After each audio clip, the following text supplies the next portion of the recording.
My kicker tonight is inspired by the writings of Derek Peterson, a professor of African Studies, who on his Twitter handle on Mashujaa Day yesterday reminded Kenyans of an event that took place on the 20th of October, 1968.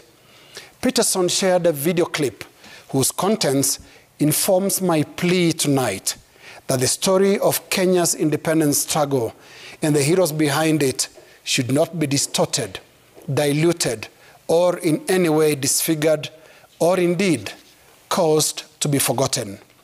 In the clip, the country's top political brass lined up to commemorate what President Jomo Kenyatta on the day described as KANU Day, the day of the Party of Independence of Kenya, the Kenya African National Union, KANU.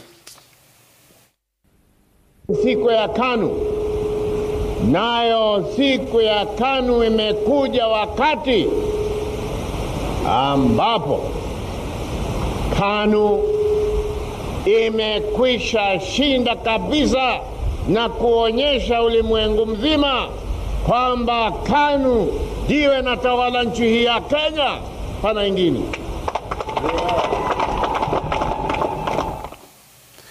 President Kenyatta was on the auspicious day surrounded by what may be described as one of Kenya's most gifted political generations, a band of sure-footed adult males that together with Mzee enjoyed absolute sway of the country's political reins. It was only 5 years into independence, and October 20th, 1968 had acquired a new meaning. Oh, KANU ya jenga nchi. Oh, KANU ya jenga nchi. Oh, KANU ya jenga nchi. Oh, KANU ya jenga nchi. Oh, KANU ya jenga nchi. Oh, KANU ya jenga nchi. KANU. KANU ya jenga nchi. KANU. KANU ya jenga nchi.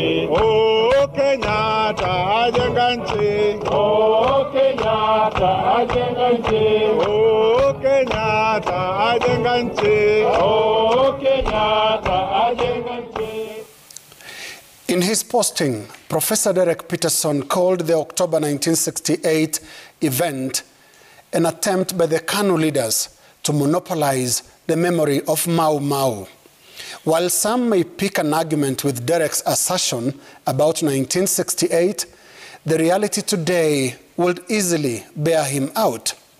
As we celebrated Mashujaa Day in Kirinyaga yesterday, it has become apparent that the day has been evolving over the years, and with that evolution, some historical facts are increasingly being relegated to the sidelines.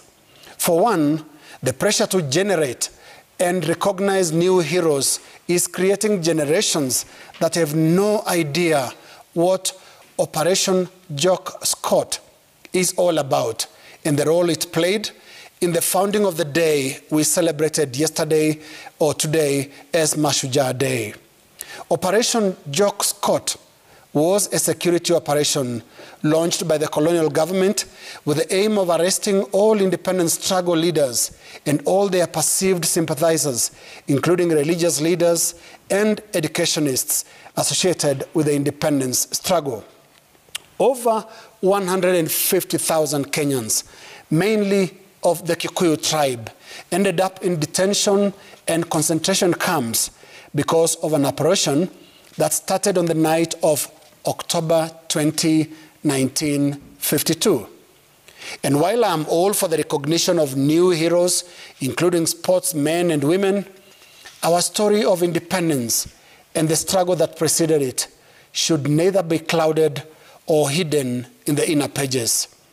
Let Mashujaa Day tell Kenya's new generations about the heroes that made it possible for us to be today.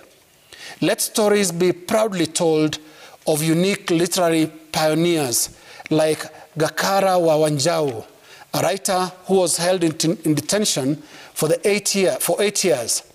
Let the story of his resilience be told and honored.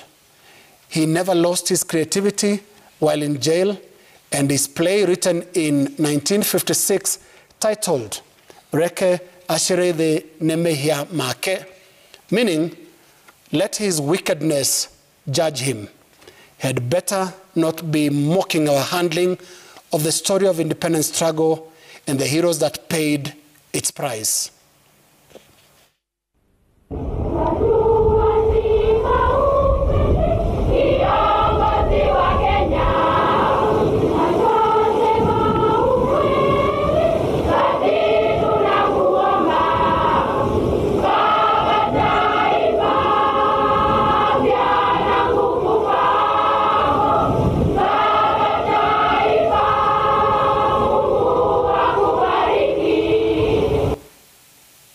And that is my kicker.